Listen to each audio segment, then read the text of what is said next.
இந்த செடிகள்லாம் காட்டில் முளைச்சிருக்கா இல்லை வீட்டில் முளைச்சிருக்கான்னு சொல்லிட்டு சந்தேகம் வருது இல்லைங்களா? எனக்குமே அந்த சந்தேகம் தாங்க. ஏன்னா அவ்வளவும் களை செடிகள் தான் முளைச்சிருக்கு ஒவ்வொரு தொட்டிலையுமே.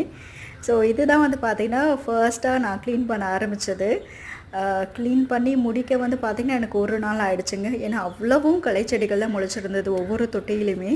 அந்த மெயினான செடிகளோட சத்துக்கள் எல்லாமே வந்து பார்த்திங்கன்னா அதுவே உறிஞ்சிருந்தது. எந்த செடிகளும் அந்தளவுக்கு நல்லா வளரலைங்க இந்த சமயத்தில். ஸோ பாருங்கள் எந்த அளவுக்கு வந்து களை செடிகள் முளைச்சிருந்தது.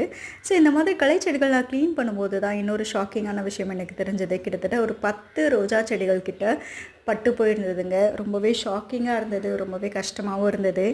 ஏன்னா வந்து எந்த செடி எந்த கலர் இப்போ இருக்குது, எந்த கலர் இல்லைன்னு சொல்லிட்டு தெரியல. இன்னும் ஒரு பெரிய கவலை என்னென்னா, என்னோடய ஹஸ்பண்ட் எனக்காக வந்து கொல்லிமலையிலேருந்து வாங்கிட்டு வந்த பிளாக் ரோஸ், அதுக்கப்புறம் வந்து பார்த்திங்கன்னா இன்னும் ஒரு ஸ்பெஷல் ரோஸஸ் 2 கலர் ரோஸஸ் வந்து பார்த்திங்கன்னா இதில் இருக்கா இல்லை அது வந்து உயிரோடு தான் இருக்கா அப்படிங்கிறதும் தெரியல, பார்க்கணுங்க. அப்படி அதுவும் இல்லாட்டி புதுசாக தான் அங்கே செடி அதே கலரில் வாங்கிட்டு வந்து வைக்கணுன்னு இருக்கேன். அதுக்கப்புறம் வந்து பார்த்திங்கன்னா இந்த ப்ராசஸ்லாம் முடிஞ்சதுக்கப்புறம் மறுநாள் வந்து என்ன பண்ணேன்னா, பக்கத்தில் இருந்த நர்சரியிலேருந்து ஒரு 2 ரோஜா செடிகள் வாங்கிட்டு வந்திருந்தேன். ஒரு 2 நாள் கழித்து பார்க்குறேன், அந்த செடி வந்து பார்த்திங்கன்னா இலைகள் எல்லாமே பழுத்து போயிருந்தது. சரி கொஞ்சம் ட்ரிம் பண்ணி பார்ப்போன்னு சொல்லிட்டு எல்லாமே ட்ரிம் பண்ணி விட்டுருந்தேங்க. அவ்வளோதான், ட்ரிம் பண்ணி விட்டு ஒரு வாரம் ஆச்சு. இப்போது ரீசெண்டாக அதோட நிலைமை எப்படி இருக்குன்னு சொல்லிட்டு கடைசியாக நீங்கள் பாருங்கள், உங்களுக்கே தெரியும். அதுக்கப்புறம் வந்து பார்த்திங்கன்னா மீஷோலேருந்து கொஞ்சம் ஸ்டாண்ட்ஸ் ஆர்டர் பண்ணியிருந்தேன். அதெல்லாமே வந்து பார்த்திங்கன்னா அரேஞ்ச் பண்ணிட்டேங்க. செடிகளை ஓரளவுக்கு அரேஞ்ச் பண்ணி வச்சுட்டேன். இப்போ எல்லா செடிகளுமே வந்து பார்த்திங்கன்னா அந்த ஸ்டாண்டில் தான் இருக்குது. ஒரு 10 பிளாஸ்டிக் ஸ்டாண்ட் இருக்குது. அதுக்கப்புறம் வந்து ஒரு 3 ரெக்டாங்கிள் ஸ்டாண்ட் இருக்குதுங்க. இந்த பாரிஜாதம் ஃபுல்லாகவே கட் பண்ணி விட்டுருந்தேன். ஒரு வாரம் கழித்து அதுலேருந்து தளிர்கள் வர ஆரம்பிச்சிருச்சு.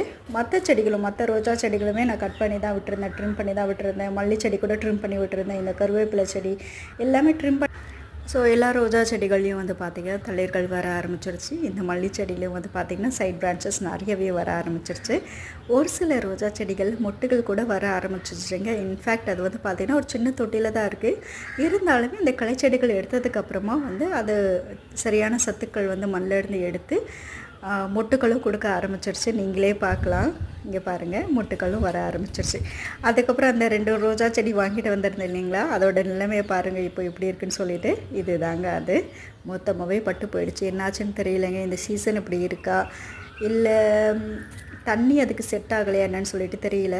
பார்ப்போம். இதுக்கப்புறம் தான் வேறு ஒரு செடிகள் வாங்கி நல்லபடியாக வளர்க்கணுங்க. நான் போடுற வீடியோஸ் உங்களுக்கு பிடிச்சிருந்தா லைக் அண்ட் சப்ஸ்கிரைப் பண்ணிக்கோங்க ஃப்ரெண்ட்ஸ். தேங்க்யூ.